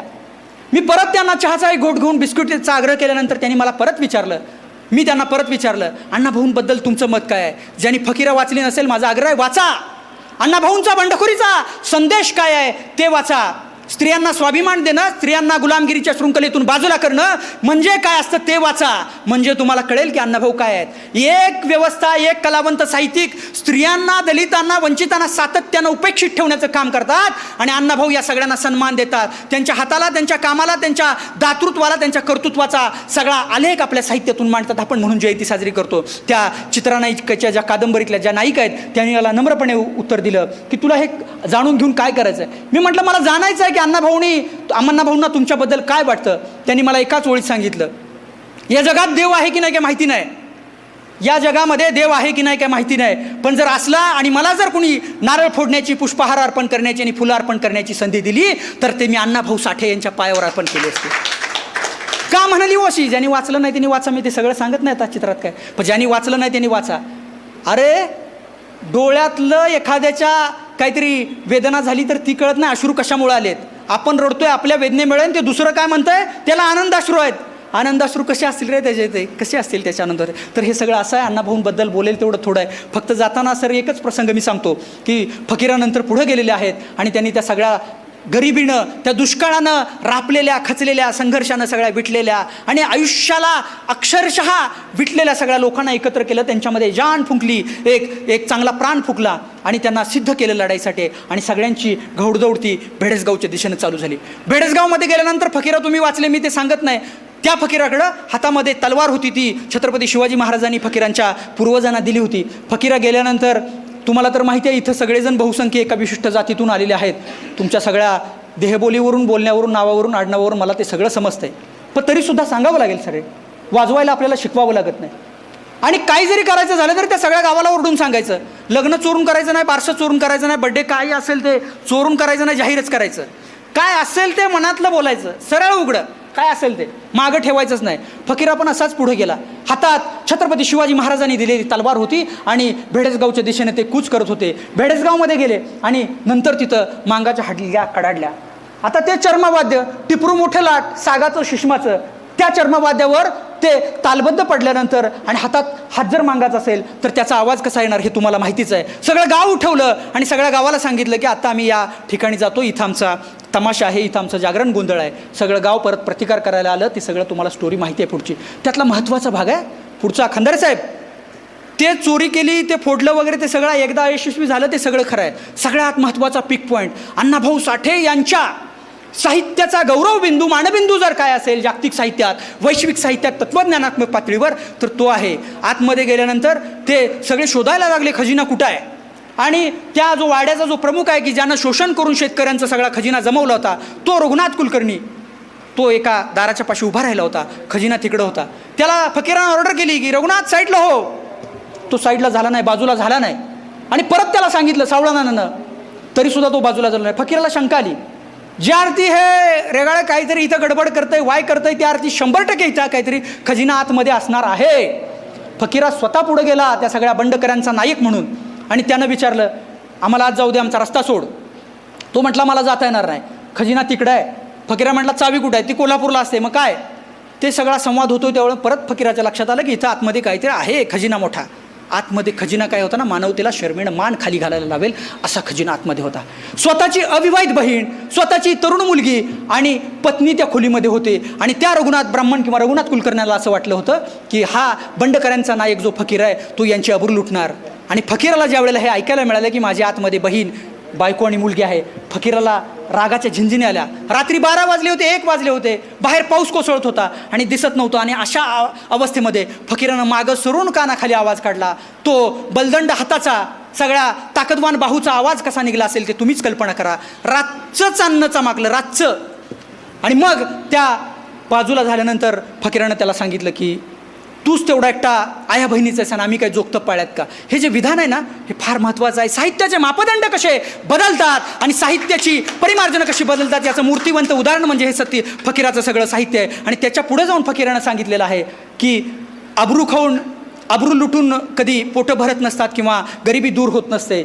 तर हे जे विधान आहे ते मला वाटतं वैश्विक पातळीवरचं अण्णाभाऊंचं सगळं तत्त्वज्ञानात्मक सार त्याच्यामध्ये आलेलं आहे. आणि या कादंबरीनं मराठी भाषेतले सोडून द्या, कोण मराठी, कसले मराठी काय, भारतीय भाषेतले मापदंड जे आहेत ते सगळं बदलण्याचं काम केलं. लोक नको खोटं खोटं लिहायचं आहे, त्यानं पंख लावली, परी उडत गेली, तो कुठला कोण आला आणि मग ते सगळं झालं. तर अशा अर्थानं ते सगळं मापदंड बदलण्याचं काम त्या फकीरानं केलं. आणि म्हणून फकीर आपल्यासाठी ग्रेट आहे. मी फारसं बोलत नाही, आपले सगळे चेहरे मला सांगतायत, संयोजकांची लगबग देखील मला या ठिकाणी दिसते सगळी चेहऱ्यावरून, म्हणून मी फारसं बोलत नाही. परत कधी संधी मिळाली तर मी नक्की बोलेन, जर मिळाली नाही तर फक्त जाताना एक आव्हान करतो की आपण हे सगळं साहित्य वाचा. आणि जाताना फक्त 4 ओळी माझ्या लक्षात ठेवा. आत्ता महाराष्ट्रामध्ये शेतकरी सगळा जो आहे तो सगळा या सगळ्या अतिवृष्टी, सगळं सरकारची धोरणं आणि या सगळ्यामुळं खचलेलं आहे. दलितांची अवस्था वेगळी आहे. लाडकी बहीण योजनेला 1500 रुपये मिळणार आहेत. मी राजकारणामध्ये जात नाही त्या सगळ्या अजून, पण महाराष्ट्रावर फार मोठं सर्वपक्षीय संकट आलेलं आहे. महाराष्ट्रामध्ये शिक्षणाचा दर्जा नवीन शैक्षणिक धोरणामुळे बदललेला आहे. आज जे शिक्षण मिळतं ते शिक्षण आता 2-3 वर्षामध्ये, 4 वर्षामध्ये कालबाह्य होणार आहे. आणि याची सगळ्यात मोठी जर झळ कुणाला सर बसणार असेल, कदाचित तुम्ही त्यामध्ये असाल, तर ती तुम्हा मला या कष्टकरी गोरगरीब जनतेला मिळणार बसणार आहे. आणि म्हणून अण्णाभाऊंचं ज्या मराठी भाषेवर प्रेम होतं, अण्णाभाऊंचं ज्या महाराष्ट्रावर प्रेम होतं, अण्णाभाऊंचं कष्टकऱ्यांवर प्रेम होतं, शेतकऱ्यांवर, वंचितांवर, दलितांवर प्रेम होतं, त्या प्रेमापाठी अण्णांनी वैर नावाच्या कादंबरीमध्ये 4 ओळी लिहून ठेवल्या होत्या की हा महाराष्ट्र सुजलाम सुफलाम झालेला मला पाहायचा आहे. हा महाराष्ट्र सुजलाम सुफला झालेला ज्या दिवशी मी पाहीन त्यावेळेला माझ्या जीवनाचं सार्थक होईल. आणि पुढे जाऊन अण्णाभाऊ असंही म्हणाले होते की कधी नव्हे इतकं मोठं संकट या महाराष्ट्रावर आलेलं आहे. ते मग आजच्या भाषेत आपल्या बोलायचं तर जातीव्यवस्था, अर्थव्यवस्था, राज्यव्यवस्था कोणत्याही परिस्थितीत असेल, ती सगळी संकटं परतवून लावण्यासाठी तुम्ही परत एकदा सिद्ध व्हा, असाच या ठिकाणी अपेक्षा व्यक्त करतो. आणि ही सगळी अपेक्षा व्यक्त करत असताना अण्णाभाऊंचं तात्विक पातळीवरचं तत्त्वज्ञान आणि वैश्विक पातळीवरचं साहित्य तुमच्याबरोबर सातत्यानं असेल. जिथं जिथं कुठं कमी पडेल, ज्या ज्या दिवशी कधी तुम्हाला नकारात्मकतेचे, पराजयाचे, पराभवाचे कधी क्षण येत असतील, त्या दिवशी फक्त अण्णाभाऊंचं साहित्य हातात घ्या आणि त्यातल्या 4 ओळी वाचा. तुम्हाला नक्की आत्मविश्वास मिळेल असा विश्वास या ठिकाणी व्यक्त करतो. मला बोलण्याची संधी दिली त्याबद्दल मनोमन मी आपले आभार मानतो आणि या ठिकाणी थांबतो. जय लहुजी. धन्यवाद सर. भरभरून असं मार्गदर्शन साहित्यरत्न लोकशाहीर अण्णाभाऊ साठे यांना डोक्यावर घेऊन नाचण्यापेक्षा त्यांचं विचार या ठिकाणी जनसामान्यांपर्यंत पोहोचावेत अशा भरभरून अशा मार्गदर्शनाच्या रूपी आशीर्वादाने या ठिकाणी तुम्ही मार्गदर्शन समाज बांधवांना केलं. तुमचं पुनश्च एकदा मनापासून जोरदार टाळ्याच्या गजरात या ठिकाणी स्वागत करायचं आहे. या ठिकाणी आत्ताच जे उपस्थित झालेले आहेत सन्माननीय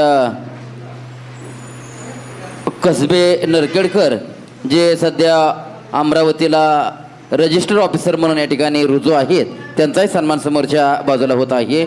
आलेत की तर त्यांना विनंती आहे कृपया समोरच्या बाजूला यावं. कसबे साहेब नरखेडकर या ठिकाणी उपस्थित आहेत.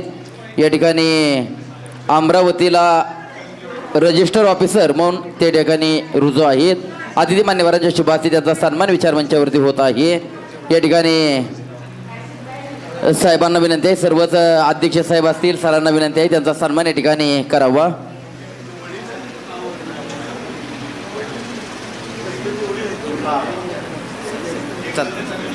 या ठिकाणी साहेबांचा सन्मान समोरच्या बाजूला या कार्यक्रमाचे अध्यक्ष सन्माननीय आबासाहेबजी वाघमारे, सन्माननीय प्राध्यापक शिवाजी नाईक सर, नागेजी नाईक नवरे सर आणि निलेशजी नेटके या सर्वांच्या शुभ हस्ते होतोय. सर्वांनी जोरदार टाळ्याच्या गजरात या ठिकाणी स्वागत करायचं आहे.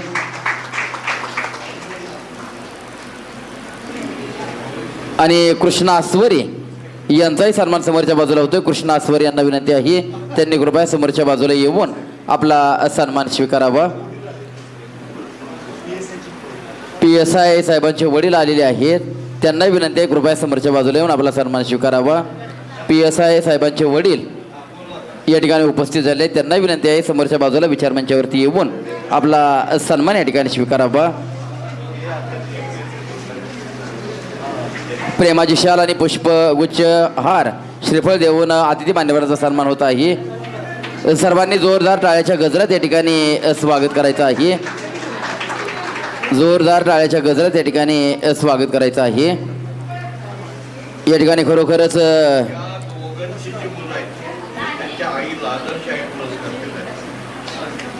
जोरदार टाळ्याच्या गजरात ज्यांनी अशी पुत्ररत्न घडवली PSI साहेबांचे पिताश्री आहेत, त्यांचा सन्मान समोरच्या बाजूला होतोय. जोरदार टाळ्याच्या गजरात सर्वांनी स्वागत करायचं आहे. शुद्ध बीजापोटी फळे रसाळ गोमटी आणि असे पुत्ररत्न या ठिकाणी साहेबांनी घडवलेले आहेत. आणि खरोखर कौतुक करावंसं वाटतंय प्राध्यापक शिवाजी नाईक सर पुणे या ठिकाणी उपस्थित झाले, त्यांनी भरभरून असं या ठिकाणी मार्गदर्शन आपल्या व्याख्यानातून केलेलं आहे. यानंतर या ठिकाणी आजच्या कार्यक्रमाला लाभलेले अध्यक्ष सन्माननीय बहुजन लोक अभियान महाराष्ट्र राज्य आबासाहेबजी वाघमारे या ठिकाणी उपस्थित सर्वांनाच या ठिकाणी साहित्यरत्न लोकशाहीर अण्णाभाऊ साठे यांच्या 104व्या जयंती उत्सवाच्या निमित्ताने मार्गदर्शन करतील.